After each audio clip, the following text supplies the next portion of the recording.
Okay, तो पढ़ते हैं क्या, फोटोसिंथेसिस, है ना।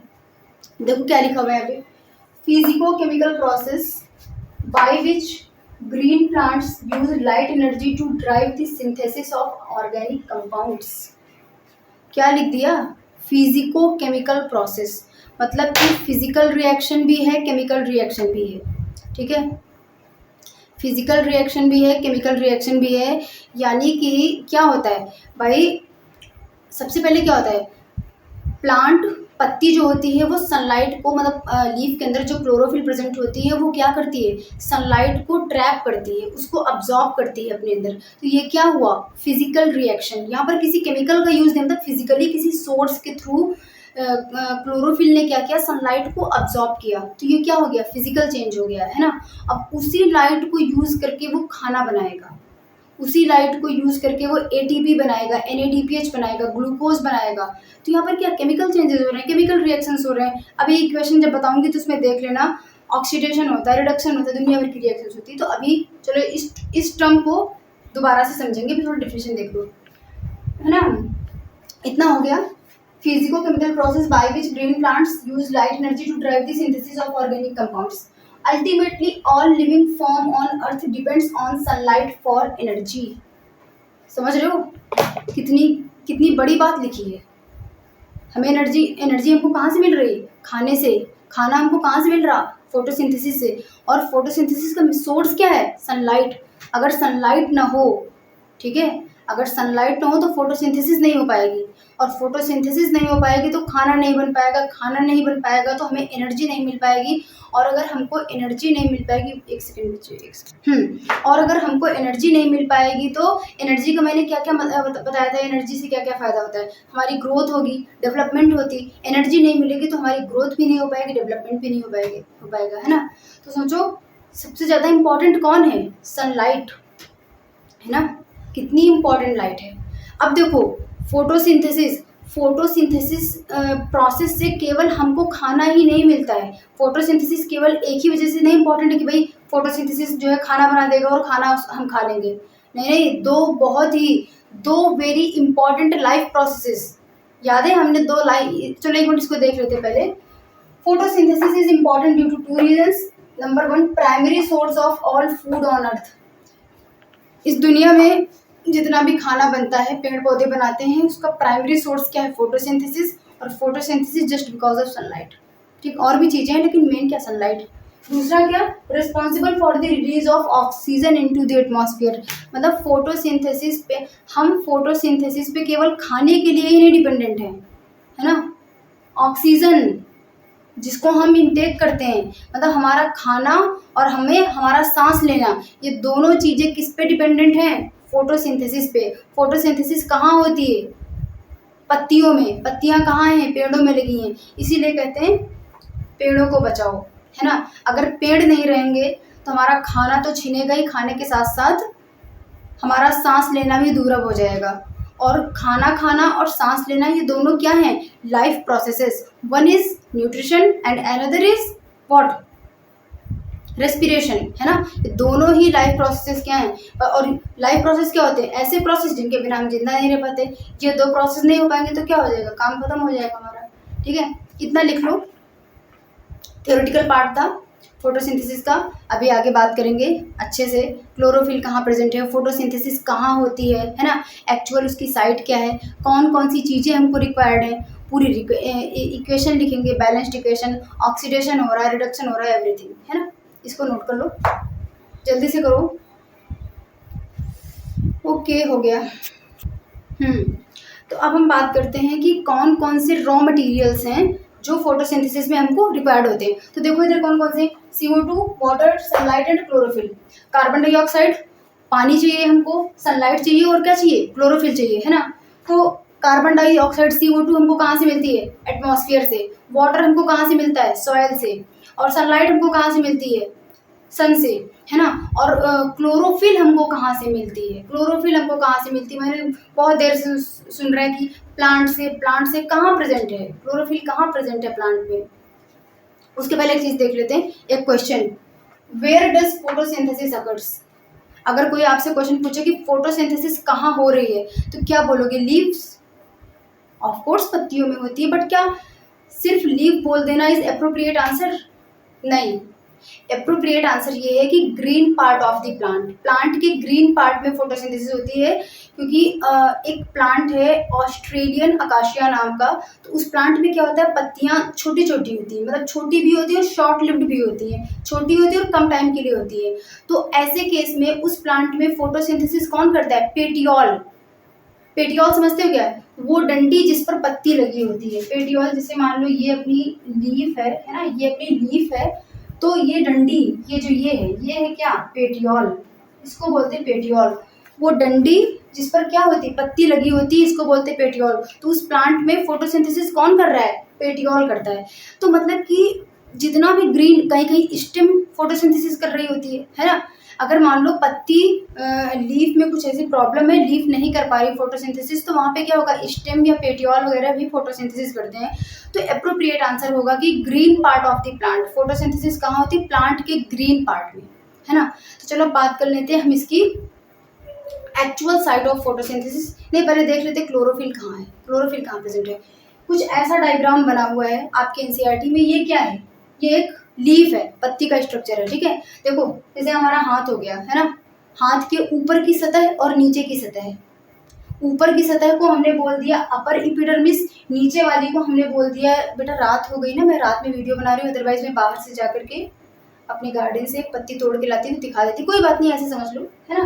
पत्ती का ऊपर का हिस्सा और पत्ती का नीचे का हिस्सा। जैसे मान लो हमारा हाथ है, अभी देखो अपर सरफेस और लोअर सरफेस के बीच में न जाने कितने सारे सेल्स होंगे, हम थोड़ी देख पा रहे हैं। उसी तरह पत्ती भी है, ठीक, भले ही चिपटी हुई होती है, बट स्टिल अपर एपिडर्मिस और लोअर एपिडर्मिस के बीच में क्या होते हैं? सेल्स प्रेजेंट होते हैं। ये जो गोल गोल बड़े बड़े से सेल्स दिख रहे हैं, इनको बोलते हैं मेसोफिल सेल्स। राउंड और ओवल शेप के सेल्स होते हैं, है ना, ये इंपॉर्टेंट नहीं है जानना फिर शेप वगैरह। ये क्या, कौन से इस सेल्स का नाम क्या है? Mesophyll cells. इन मेसोफिल सेल्स के अंदर क्या प्रेजेंट होता है? Chloroplast. What is chloroplast? Double membrane bound organelle है, जो कि सेल के अंदर पाया जाता है, ठीक। सेल का सेल है ये सेल, इसके अंदर सारे ऑर्गेनल्स होते हैं। दो डबल मेम्ब्रेन बाउंड ऑर्गेनल होते हैं, एक होती है माइटोकॉन्ड्रिया और एक होता है क्या? अपना क्लोरोप्लास्ट, ठीक है। One is mitochondria and one is chloroplast. तो हम यहाँ किसकी बात कर रहे हैं? Double membrane bound organelle chloroplast की। और उस क्लोरोप्लास्ट के अंदर क्या प्रेजेंट है? ये डॉट से मैंने रिप्रेजेंट किया है क्लोरोफिल को। उस क्लोरोप्लास्ट के अंदर प्रेजेंट है क्या? क्लोरोफिल। मतलब क्लोरोफिल कहाँ प्रेजेंट है? पत्ती के अंदर मेसोफिल सेल्स, मेसोफिल सेल्स के अंदर क्लोरोप्लास्ट, और क्लोरोप्लास्ट के अंदर प्रेजेंट है क्या? क्लोरोफिल। समझ रहे हो? क्लोरोप्लास्ट के अंदर प्रेजेंट है क्या? क्लोरोफिल, ठीक है। इसको कॉपी करो, लिखो जल्दी से इसको, है ना। एक्चुअल साइड पता चली क्लोरोफिल की। क्लोरोफिल, एक्चुअल क्लोरोफिल कहाँ पर? ऐसे कहने को होता है कि भाई ग्रीन प्लांट में, पत्ती में है, एक्चुअली कहाँ पर है ये पता चला? यहाँ पे है, ऐसे, है ना। अभी बताते हैं क्लोरोप्लास्ट के अंदर भी कहाँ पर है। जैसे हमने कह दिया क्लोरोप्लास्ट के अंदर क्लोरोफिल प्रेजेंट है, कहाँ पर प्रेजेंट है अभी उसको बता दें। थोड़ा सा यहाँ पर स्पेस नहीं है, अभी आप इसको कॉपी करो, उसकी बात बताते हैं नेक्स्ट, जल्दी।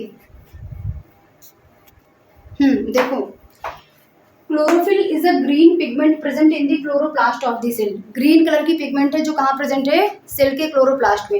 ये देखो क्लोरोप्लास्ट का structure, double membrane bound structure मैंने बना के दिखा दिया है ना। ये एक सिंगल, देख रहे हो ये क्या बना हुआ है?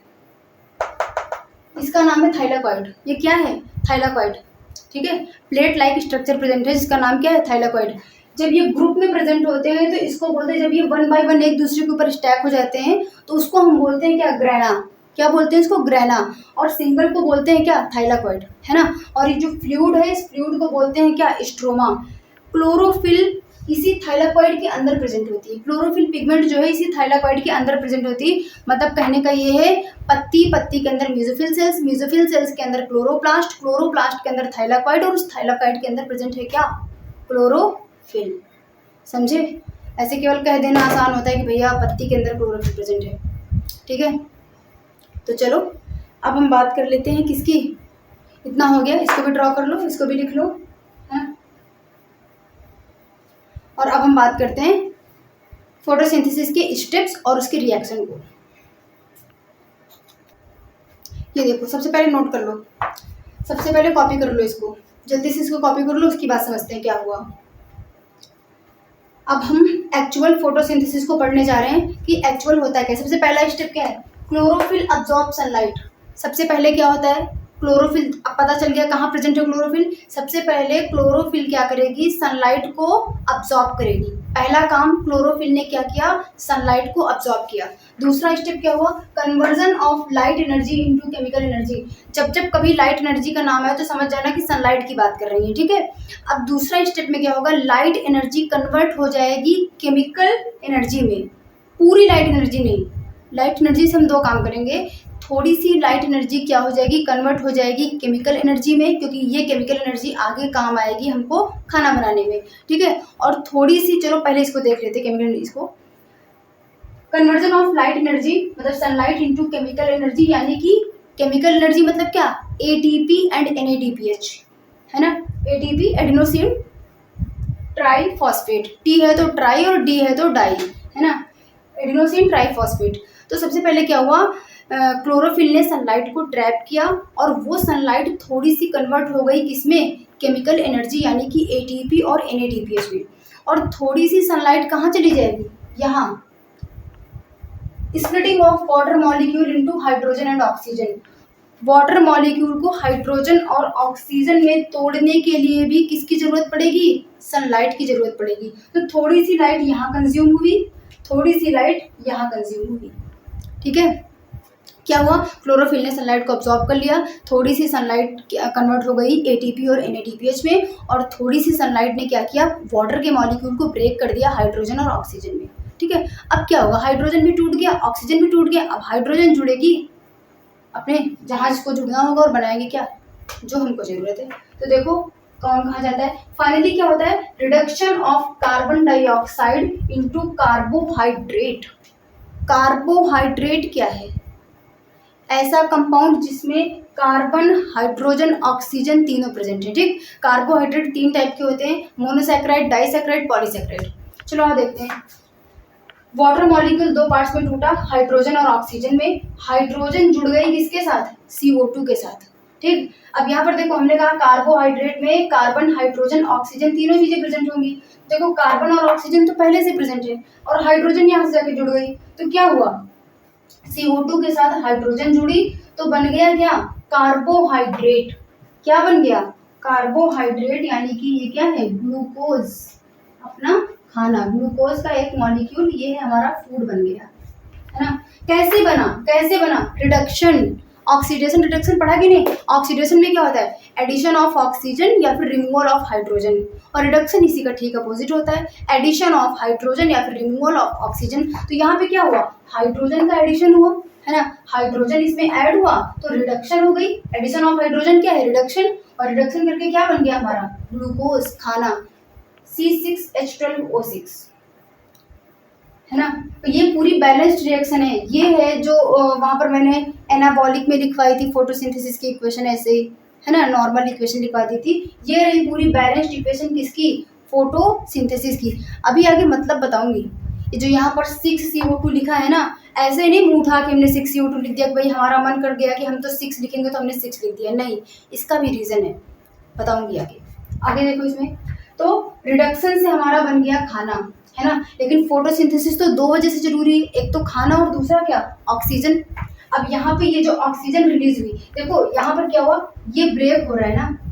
दूसरा काम यहाँ पे क्या होता है, यहाँ से हाइड्रोजन रिमूव हो गया, है ना। तो हाइड्रोजन रिमूव, ऑक्सीडेशन क्या होता है, एडिशन ऑफ ऑक्सीजन और रिमूवल ऑफ हाइड्रोजन। तो हाइड्रोजन रिमूव हुआ तो क्या हुआ, ऑक्सीडेशन। ये ऑक्सीजन चली गई यहाँ पर और बन गई क्या, चली गई एटमॉस्फेयर में जाएगी। ये वाली O2 जो यहाँ पर बनती है एटमॉस्फेयर में जाएगी, तभी तो हम तक आएगी, है ना। तो यहाँ पे ये क्या हो गया, ऑक्सीडाइज हो गई, ठीक। क्यों, क्योंकि इसने क्या किया, हाइड्रोजन को क्या किया, रिमूव करा दिया।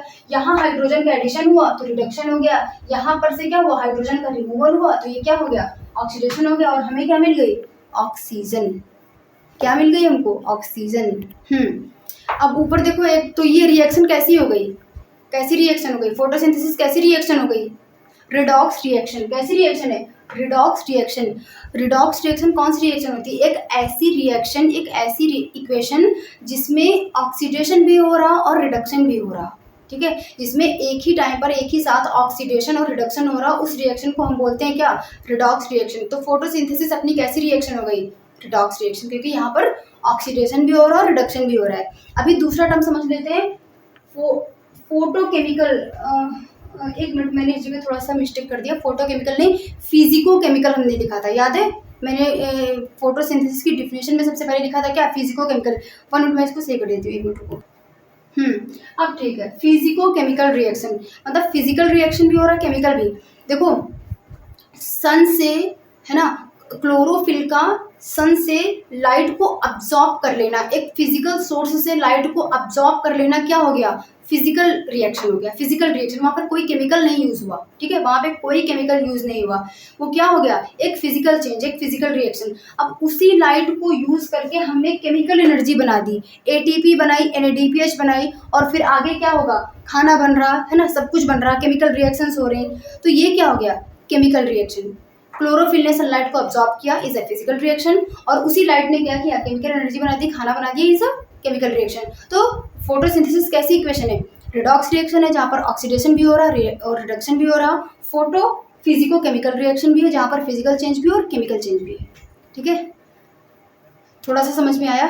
थोड़ा सा क्या, एक ही बार में चीज़ें समझ में नहीं आ जाती, तो थोड़ा सा इसको ना रिपीट करके दोबारा से देख लेना, अच्छे से क्लियर हो जाएगा सब कुछ, each and everything. Okay, now it's time to discuss light reaction and dark reaction. What is light reaction and what is dark reaction? तो देखो, क्लोरोप्लास्ट में बताया डबल मेम्ब्रेन बाउंड ऑर्गेनेली होता है ना। उसकी मेम्ब्रेन्स क्या करती है, सनलाइट को ट्रैप करती है। ठीक, मेनली मेम्ब्रेन्स जो होती हैं वो सनलाइट को ट्रैप करती है, और फिर वो सनलाइट कहाँ जाती है, क्लोरोफिल पिगमेंट के पास। ठीक है, तो लाइट रिएक्शन क्या होती है, मेम्ब्रेन्स के द्वारा, क्लोरोप्लास्ट की मेम्ब्रेन्स के द्वारा सनलाइट को ट्रैप करना, और ट्रैप करके एटीपी और एनएडीपीएच बना देना, is light reaction. What is light reaction? Light reaction होती है अब्जॉर्प्शन ऑफ सनलाइट, है ना, फ्रॉम सन और बाय मेम्ब्रेन्स के द्वारा सनलाइट को अब्जॉर्ब करके एटीपी और एनएडीपीएच बना देना ही क्या कहलाता है, लाइट रिएक्शन। Light reaction. अच्छा, डार्क रिएक्शन क्या होती है?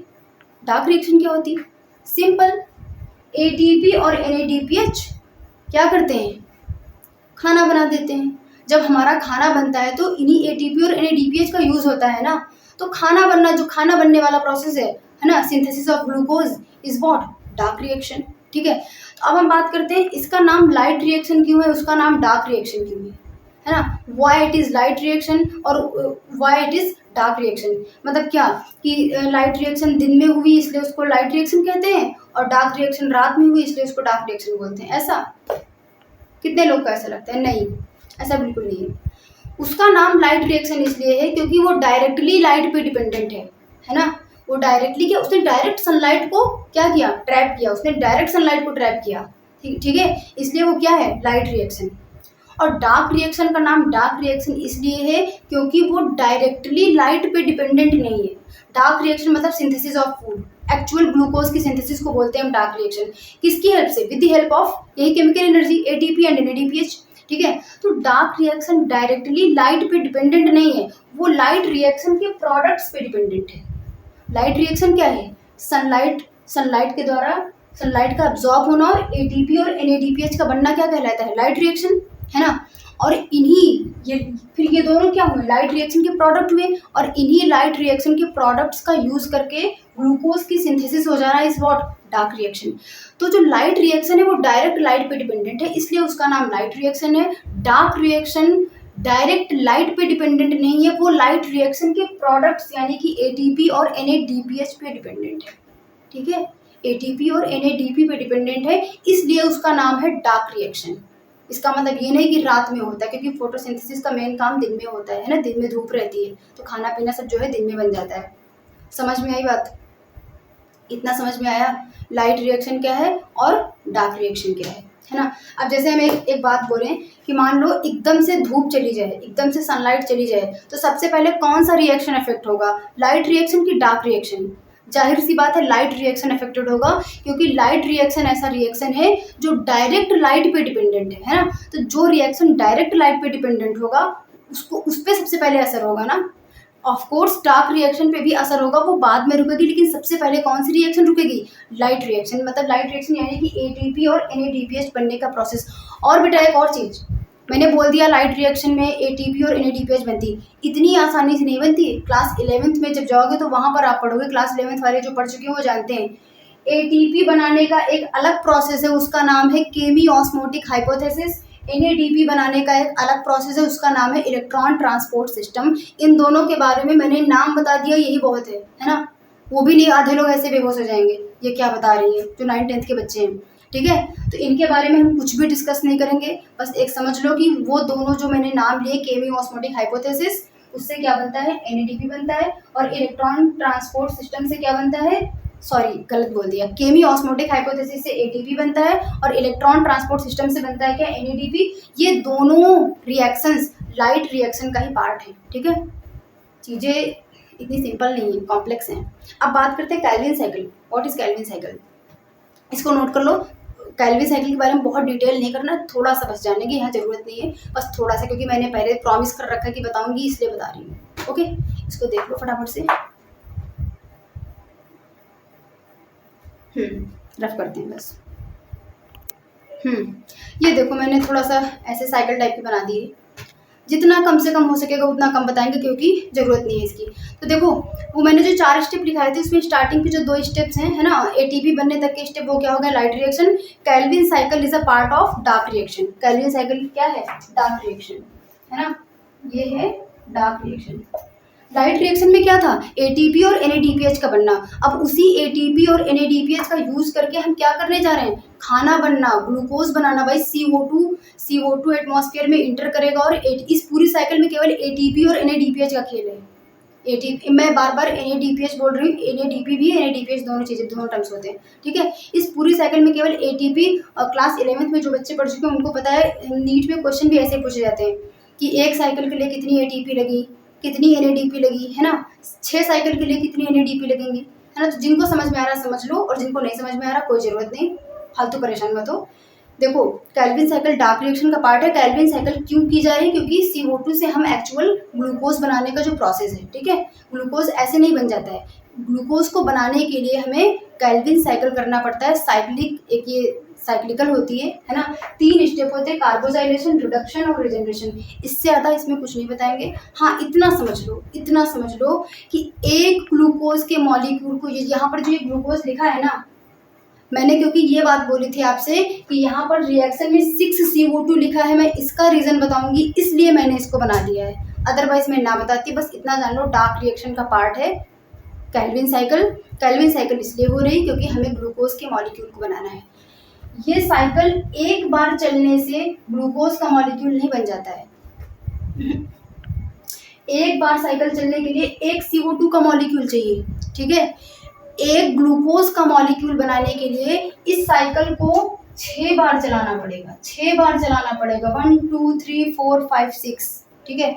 एक बार साइकिल चलेगी तो एक CO2 चाहिए, और हमें ग्लूकोज का एक मॉलिक्यूल बनाने के लिए इस साइकिल को 6 बार रिपीट करना पड़ेगा, तब जाकर के एक ग्लूकोज का मॉलिक्यूल बनेगा। समझ में आई बात? दैट्स वाई यहाँ पर हम 6 CO2 लेते हैं, क्योंकि हमें अगर एक ग्लूकोज का मॉलिक्यूल बनाना है तो हम 6 मॉलिक्यूल CO2 के लेंगे, तब जाकर के हमें ग्लूकोज का एक मॉलिक्यूल मिलेगा। 6 बार ये साइकिल रिपीट होती है, तब जाकर के हमको ग्लूकोज का एक मॉलिक्यूल मिलता है। मैं फटाफट से थोड़ा सा समराइज कर देती हूँ चीज़ों को। सबसे पहले क्या होता है? क्लोरोफिल सनलाइट को अब्जॉर्ब करती है और सनलाइट को, लाइट एनर्जी को कन्वर्ट कर देती है किसमें? केमिकल एनर्जी, एटीपी और एनएडीपीएच में, है ना। क्लोरोफिल के द्वारा सनलाइट का अब्जॉर्ब करना और उसको एटीपी और एनएडीपीएच में कन्वर्ट कर देना इज कॉल्ड लाइट रिएक्शन, ठीक है। डायरेक्ट लाइट पे डिपेंडेंट है, इसलिए उसका नाम लाइट रिएक्शन है। अब उसी एटीपी और एनएडीपीएच का यूज करके हम बना देते हैं खाना। It is a part of dark reaction, ठीक है। और डार्क रिएक्शन ग्लूकोज को एक्चुअल सिंथेसाइज करने के लिए हम क्या करते हैं? कैल्विन साइकिल चलाते हैं, ठीक है। 6 बार साइकिल चलती है। ऑक्सीडेशन होता है, फोटोसिंथेसिस रिडॉक्स रिएक्शन है, ऑक्सीडेशन हो रहा है, रिडक्शन हो रहा है ना, फिजिको केमिकल प्रोसेस है, फिजिकल चेंज भी हो रहे हैं, केमिकल चेंज हो रहे हैं। I hope you understand. अब बात करते हैं इस ऑक्सीजन की, थोड़ा सा बात कर लेते हैं। ये ऑक्सीजन कहाँ जाती है? एटमॉस्फेयर में। ये ऑक्सीजन कहाँ चली जाती है? एटमॉस्फेयर में, तभी तो हम तक आती है। तो कैसे बाहर जाती है ये ऑक्सीजन जो है? कैसे, मतलब भाई ये पत्ती के अंदर हो रहा है, इस फोटोसिंथेसिस कहाँ हो रहा है? पत्ती के अंदर, ठीक है, लीफ के अंदर हो रहा है ना। तो लीफ में क्या कोई दरवाजा लगा है क्या? पत्ती में क्या कोई दरवाजा लगा है क्या? पत्ती से ऑक्सीजन कैसे बाहर जाती है भाई? इस लीफ से ये ऑक्सीजन कैसे बाहर जा रही है? कोई दरवाजा लगा है? हाँ, दरवाजा क्या? देखो, टाइनी पोर्स प्रेजेंट होते हैं, छोटे छोटे पोर्स प्रेजेंट होते हैं, छोटे छोटे पोर्स प्रेजेंट होते हैं। इन पोर्स को हम बोलते हैं क्या? स्टोमाटा। इन पोर्स को हम क्या बोलते हैं? स्टोमाटा। इन्हीं स्टोमाटास के थ्रू ऑक्सीजन जो है लीफ सरफेस से बाहर जाती है। क्या होता है? इन्हीं स्टोमाटास के थ्रू ऑक्सीजन जो है लीफ सरफेस से कहाँ जाती है? बाहर जाती है। इतना ड्रॉ कर लो, उसके बाद थोड़ा सा स्टोमाटा के फंक्शन, स्टोमाटा का मेन काम ही यही होता है। इसको लिख लो, फिर बताते हैं। स्टोमाटा,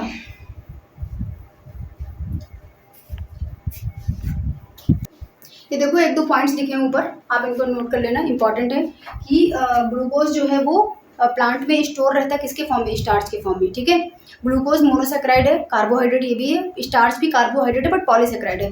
उसी तरीके से मैंने पहले बताया एनिमल्स में जो है ग्लूकोज किस फॉर्म में स्टोर रहता है? In the form of glycogen. Glycogen को बोलते हैं एनिमल स्टार्च और मेनली हमारे लीवर सेल्स में होता है, ठीक है। ये 2 पॉइंट्स हो गए। और स्टोमाटा के बारे में अभी बना के दिखाया है ना, डायग्राम भी लगा दूंगी मैं उसमें नोट्स में, वीडियो में। तो ये टाइनी पोर्स होते हैं जो लीफ के सरफेस से प्रेजेंट होते हैं। इनका मेनली 2 काम होता है, एक तो ट्रांसपीरेशन करना और दूसरा exchange of gases. One is transpiration और दूसरा क्या है? Exchange of gases. दिन के टाइम पर स्टोमाटा ऐसे खुले हुए होते हैं, ओपन होते हैं, बल्ज्ड। ये गार्ड सेल्स होते हैं, ऐसे बल्ज्ड होते हैं, ठीक है। इनमें पानी भर जाता है तो ऐसे हो जाते हैं। ऊपर से CO2 आती है और नीचे से O2 निकलती है। खुले हुए होंगे तभी तो भाई गेट है ना, कोई आएगा तो उसके लिए दरवाजा खोलना पड़ेगा ना, कोई जाने के लिए बाहर करना पड़ेगा ऐसे। और रात के टाइम पे क्या होता है? क्लोज्ड हो जाते हैं, ऐसे हो जाते हैं, सिर्फ श्रिंक हो जाते हैं बिल्कुल, ठीक है। ट्रांसपीरेशन क्या होता है? Loss of water in the form of vapours. Vapours के फॉर्म में पानी का लॉस होना क्या कहलाता है? ट्रांसपीरेशन। और इसी के साथ एक और प्रोसेस होती है जिसका नाम है गटेशन। गटेशन में क्या होता है? Loss of water in the form of droplets. Droplets के फॉर्म में पानी का लॉस होना is called what? Guttation. Early morning में सर्दियों के समय देखा होगा, अर्ली मॉर्निंग और इवनिंग में होता है। इवनिंग में तो किसी ने नहीं देखा, पर हाँ सर्दियों में जल्दी उठ जाते हैं तो हम देखते हैं, ठीक है। ड्रॉपलेट्स बूंद बूंद छुआ करता है, वो क्या प्रोसेस है? गटेशन, ठीक है। तो बच्चों आई होप कि मेरा लेक्चर देखने के बाद आपके फोटोसिंथेसिस के ऑलमोस्ट सारे डाउट्स क्लियर हो गए होंगे। बट स्टिल अगर कोई डाउट है तो नीचे कमेंट सेक्शन दिया हुआ है, आप आराम से कमेंट करके बता सकते हो मुझे कि मैम ये डाउट है, मैं आपको आराम से बता दूंगी, ठीक है। तब तक के लिए जितना मैंने पढ़ाया है इसको अच्छे से पढ़ लो, है ना, रिवाइज करो। एंड हम लोगों ने क्या कंप्लीट किया? Nutrition in plants. We have completed nutrition in plants. मिलते हैं नेक्स्ट वीडियो में विद क्या? न्यूट्रिशन इन एनिमल्स, यानी कि हम पढ़ेंगे अपना डाइजेस्टिव सिस्टम। मोर इंटरेस्टिंग, इससे कहीं ज़्यादा इंटरेस्टिंग। अभी तो प्लांट ने खाना बनाया है, अब इस खाने को हम खाएंगे, ठीक है। इस खाने को हम क्या करेंगे? हम खाएंगे, है ना। तब तक के लिए पढ़ाई करते रहो and yes stay tuned for more updates. Bye bye.